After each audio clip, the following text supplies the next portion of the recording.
نماز کے کتنے فرض ہیں؟ 7 فرض ہیں۔ نماز کے 7 فرض ہیں۔ پہلا فرض کون سا ہے؟ تکبیر تحریمہ۔ اسی کے ساتھ ساتھ میں نے آپ کو یہ بتایا تھا کہ 2 چیزیں ہیں، ایک ہے اللہ اکبر کہنا اور دوسرا ہے ہاتھ کا اٹھانا۔ اللہ اکبر کا کہنا نماز کے اندر کیا ہے؟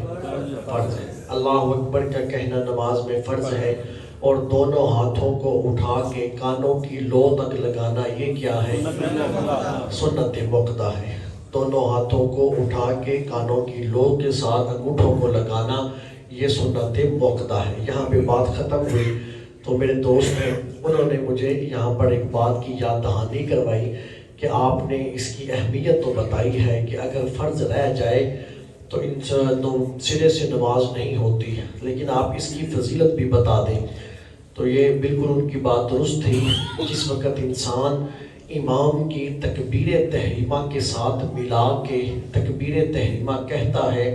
تو اللہ تعالیٰ اسے کیا انعام عطا کرتا ہے کہ حضرت امام ترمذی نے رضی اللہ تعالیٰ نے اپنی کتاب جامع ترمذی کے اندر یہ حدیث پاک نقل کی ہے کہ جو شخص اس چیز کا اہتمام کرتا ہے کہ اس کی تکبیر تحریمہ امام کی تکبیر تحریمہ کے ساتھ ملے، فرمایا کہ 40 دن جو اس چیز کا اہتمام کرتا ہے اللہ تعالیٰ اسے 2 چیزوں سے نجات عطا کر دیتا ہے۔ تو عرض کی گئی یا رسول اللہ وہ 2 چیزیں کیا ہیں؟ حضور نے ارشاد فرمایا ایک اللہ بندے کو جہنم سے نجات عطا کر دیتا ہے، دوسرا حضور نے ارشاد فرمایا اللہ تعالیٰ بندے کے دل کو منافقت سے نجات عطا کر دیتا ہے۔ جو امام کی تکبیر تحریمہ کے ساتھ تکبیر تحریمہ کہتا ہے 2 چیزوں سے نجات ملتی ہے، ایک جہنم سے آزادی ملتی ہے اور دوسری دل کو منافقت سے آزادی مل جاتی ہے، دل صاف ہو جاتا ہے۔ اور اسی جگہ کے اوپر آ کے میرے والد گرامی قبلہ بھی ایک جو ہے وہ فضیلت سنایا کرتے تھے کہ جو تکبیر تحریمہ کے ساتھ امام کی تکبیر تحریمہ کے ساتھ ملا کے تکبیر تحریمہ کہتا ہے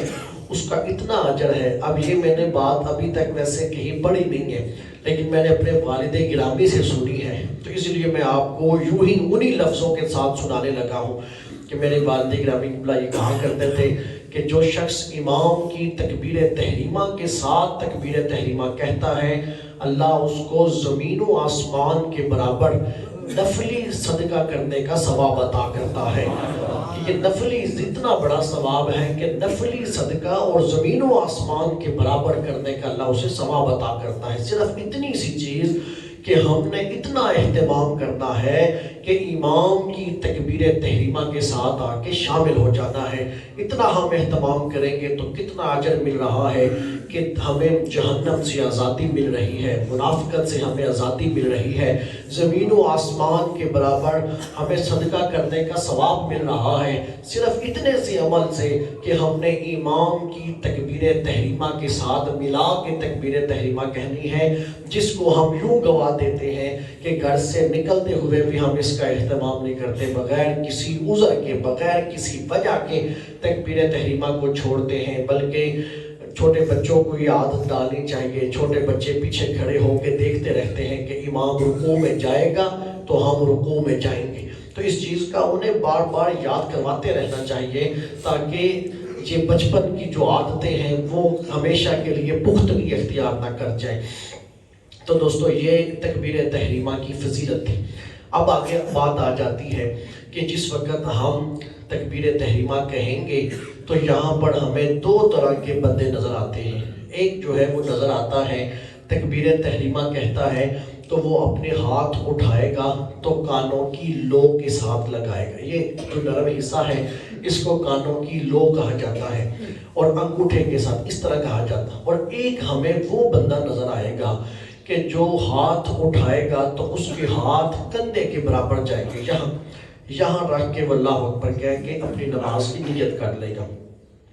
سوال یہ ہے کہ ان دونوں میں سے سنت طریقہ کون سا ہے؟ تو سامعین محترم جس وقت ہم احادیث طیبہ کے ذخیرے کو دیکھتے ہیں اور سنن نسائی کی یہ حدیث پاک ہے کہ کریمہ اور حضرت امام مسلم نے آپ نے بھی نقل کیا حضرت حویرث سے یہ حدیث پاک نقل کی، آپ نے 2 سند سے روایت کیا کہ حضرت قتادہ سے بھی آپ نے اس کو نقل کیا کہ کریم آقا علیہ السلام جب آپ تکبیر تحریمہ کے لیے ہاتھ اٹھاتے تھے تو حضور نبی کریم صلی اللہ علیہ وسلم اپنے ہاتھوں کو اتنا بلند کیا کرتے تھے کہ آپ کے ہاتھ کانوں کی لو کے برابر جا لگتے تھے، تو کانوں کے بالکل برابر میں جا کر کریم آقا علیہ السلام تکبیر تحریمہ کہا کرتے تھے۔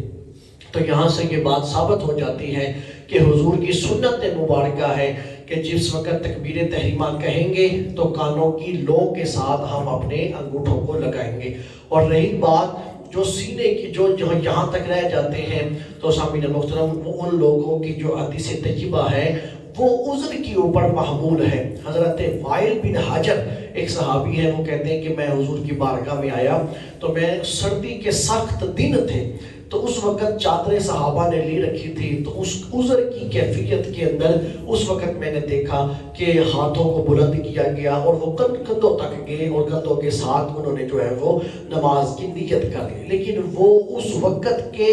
عذر کے مطابق تھا کہ اس وقت جو عذر تھا اس کے مطابق تھا اور اس کو سردی کے اوپر محمول کیا گیا۔ سامعین محترم، لیکن حضور کی جو متواتر حدیث طیبہ ہے اور جو متواتر سنت ہے وہ یہ ہے کہ کریم آقا علیہ السلام اپنے ہاتھوں کو بلند فرماتے تھے اور کانوں کی لو کے ساتھ لگا کر آپ تکبیر تحریمہ کہا کرتے تھے۔ تو سامعین محترم، اس حدیث طیبہ سے یہ چیز ثابت ہو جاتی ہے کہ جس وقت تکبیر تحریمہ کہیں گے، ہاتھوں کو بلند کریں گے، کانوں کی لو کے ساتھ لگائیں گے، ہماری تکبیر تحریمہ مکمل طور پر حضور کی سنت کے مطابق ہو جائے گی۔ آمین محترم، یہاں رک کے میرا دل ہے کہ سارے جو ہے ہم ایک دفعہ اس کی پریکٹس کر لیں، اس لیے کہ کوئی ہاتھ کرتا ہے تو بالکل ایسے سیدھا کر دیتا ہے، یا کوئی تکبیر تحریمہ کرتا ہے تو وہ ایسے کر لیتے ہیں، کانوں کے برابر تو آتے ہیں لیکن ایسے کر دیتا ہے، کوئی بالکل سیدھا کر دیتا ہے۔ آمین محترم، ایک تو ہمیں ملتی ہے کہ انگلیاں ہم نے کشادہ رکھنی ہے، بالکل ایسے جوڑ کے انگلیاں نہیں رکھنی، انگلیوں کو کشادہ رکھنا ہے، کھلا انگلیاں رکھنی ہے۔ اور دوسرا، جس وقت ہم نے ہاتھوں کو بلند کرنا ہے، اس بات کی یقین دہانی کرنی ہے کہ جس وقت ہم نماز میں یہ کہتے ہیں کہ منہ طرف قبلہ شریف، تو ہمارے جسم کا ہر عضو جو ہے وہ قبلہ کی طرف ہونا چاہیے۔ تو جس وقت ہم تکبیر تحریمہ کہیں گے تو اس ہتھیلی کو بالکل قبلے کی سمت کے اوپر کریں گے اور قبلے کی سمت کے اوپر کر کے انگلیوں کو کشادہ کر کے کانوں کی لو کے ساتھ لگائیں گے۔ ایک دفعہ سارے دوست کریں، سب دوست ایک دفعہ کریں، بالکل یوں سیدھا کرو، بالکل سیدھا، ہاتھوں کو بالکل ایسے نہیں کرنا ہے، ترچھا نہیں کرنا، بالکل سیدھا قبلے کی طرف، قبلے بالکل اس طرح کریں، انگلیوں کو کشادہ ہو جائیں گی، بالکل پیچھے کی طرف بھی نہیں کرنا، ایسے بھی نہیں کرنا، بالکل ہاتھ سیدھا اور کانوں کی لو تک، بس ایسے ہی۔ اس چیز کا یہ حضور نبی کریم صلی اللہ علیہ وسلم کی سنت مبارکہ ہے کہ بالکل سیدھا ہوگا ہاتھ اور قبلے کی طرف ہوگا اور انگوٹھا جو ہے وہ کانوں کی لو کے ساتھ لگ رہا ہوگا۔ اس انداز کے ساتھ کریم آقا علیہ السلام آپ تکبیر تحریمہ فرمایا کرتے تھے۔